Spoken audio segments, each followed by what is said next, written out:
नमस्कार दर्शक बंधु आपण मानकु टीआरओ 24 न्यूज को स्वागत। आसंतु नजर पकाइबा आज खबर उपरे।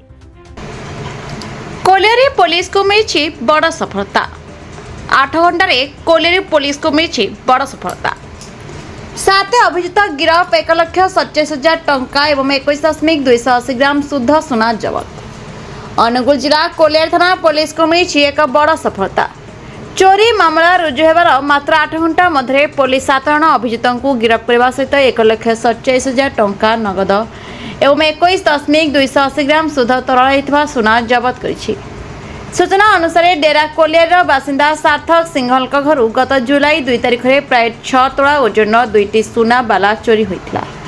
यह आनुमानिक मूल्य प्राय 3.5 लाख टंका। बहु खोजाखोजी पर जुलाई 7 तारिख में से कोलियारी थाना लिखित अभियोग करथिले।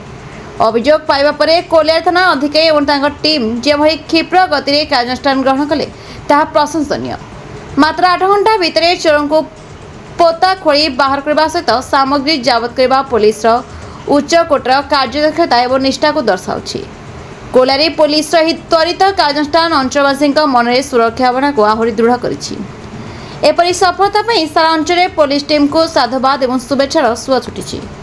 अनुगुल जिला तालचेरू प्रदीप कुमार महाराणा का report the Republic Odisha 24 news.